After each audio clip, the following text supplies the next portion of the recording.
I'm a collector of assorted hacks and bootlegs of video games. This is a portion of my journal about these strange and exotic oddities of gaming. I'm writing again because of another hacked game I came upon, this time a hacked Earthbound cartridge. From my previous encounter with Slenderman the game, I felt a little uneasy at buying another cartridge. But since it was near Halloween, I decided to buy one to see what it's like. It happened to be a hacked Earthbound and a normal Earthbound cart at the local flea market, Green Dragon. The seller I always go to for hacked games had a few Earthbound hacks for me. One had a low-quality scanned label on it, another had a sticker on it named Winterbound, and the last one was the most interesting. The bootleg was on a blank SNES cartridge with Earthbound written in a red Sharpie, but was smudged. The seller said they couldn't get the game to work due to a lockout, but from what they were told from the previous owner, that this was a rather nice hack with some eerie stuff in it. Seemed fitting for my Halloween game, so I bought the bootlegged hack for $8, while later I picked up the official game for $50. I was able to get it cheap because one seller had to get rid of his SNES games without knowing prices, and a reseller, who usually inhaled games like they were his sustenance, was sick. When I brought the games home, the SNES first locked out the hacked cartridge. To counter this, I made a cartridge specialized to bypass the lockout chip for my hacked games. I succeeded and was greeted to the game's first intro, which was unchanged. After I started a new game, I saw burning houses, heard 16-bit screeches, and the music to Sonic CD's boss battles. Yeah, that creepy song. Which was somehow sampled to play on the SNES. With a story that said this.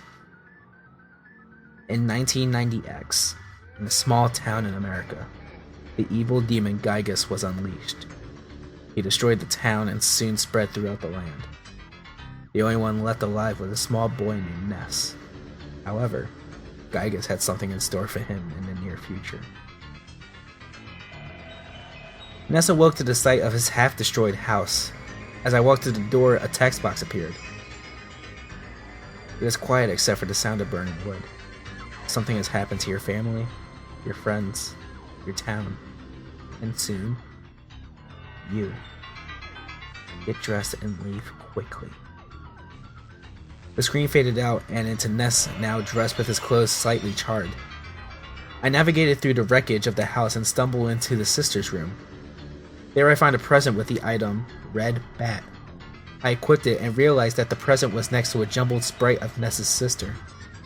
The body, from what I could tell, looked bitten and scratched, as if by some animal, and fought the foe off with the bat. I saw a trail of pixelated red paw prints leading out the door and followed it downstairs. There, I found the bodies of Ness's mom and their dog, King, who looked rabid as if he was beaten with a blunt object. The mom looked the same as Ness's sister did, torn up from bite marks and scratches, making it obvious what had happened. Ness was staring at the mess locked in place like a cutscene for a minute before returning to normal. Then I noticed the music. It was the On It theme in reverse with occasional changes in pitches and speed. This song continued through both Ness's house and in On It. This scene was both sad and eerie at the same time, making me start to feel a little depressed.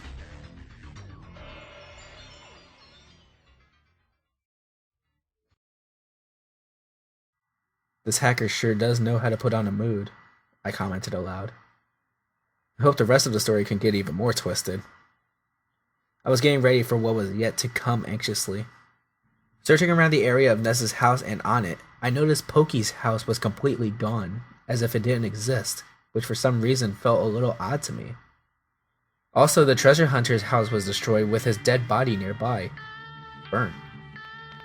At the top of the hill, there was no meteorite but a burning tree with several dead bodies around.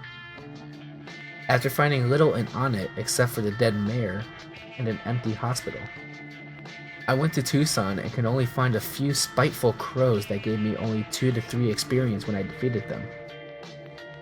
Also, instead of the 16-bit sprite of the crow, it was the 8-bit sprite from the original Mother on the Famicom. The sprite that originally had a cigarette in its hand, or wing. The music changed to the same kind of corruption on it had, but this time it was Tucson's theme. Made sense. In the town, the only noticeable thing was that there were less dead bodies than on it, implying that this destruction was spreading slowly. After I started advancing through to the next town, I noticed that there were less and less destruction till the game started playing fine again. The only thing was that I was under power now, and still had no companions. In fact, there were no companions, as if they had been erased from the plot entirely, leaving me alone. When I got to summer, everyone was noticeably gloomy. The Runaway Five were getting ready to leave the town and said to Ness, "Run, drive, swim, don't stop," in order of left to right. After this point, some NPCs were telling Ness strange things like, "You're running out of time," and "You're too slow. You'll kill us all." So I left summer as soon as I could without having to do any quests. In fact, all I had to do was walk directly to the end. As the game progressed, things became drearier from the fact of impending doom for the characters. The music tracks progressively became more depressing the farther in-game I went, and colors started to fade into black and white. Sprites had more and more depressing facial expressions as well. Just think of the knowledge that your inevitable death is soon, as if you're on death row. And that was what the characters were thinking. By the time I made it to Saturn Valley, which had my most favorite song, was in reverse and slow. The game was also completely black and white. Mr. Saturn frowning and almost crying with antenna drooped, saying nothing. Then it was time to go back in time as a robot. When I entered Gygas' lair, I noticed that my robot looked worn and beat. I had no chance of winning. When I entered the boss room, Pokey right away sent out Gygas without saying a word and then disappeared. While fighting Gygas, he was just saying more than just his usual dialogue.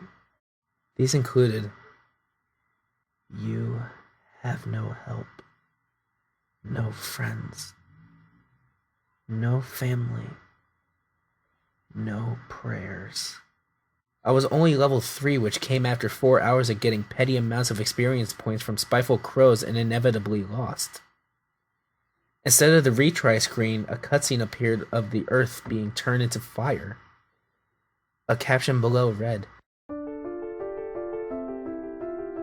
which translated out to,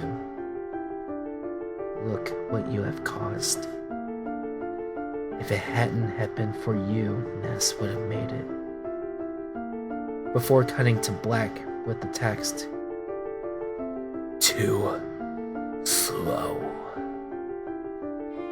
Just as I thought this was the end of a loud 16-bit scream emitted from the TV as an image of a mutilated face of Ness appeared with the caption, "Your fault," before cutting to black.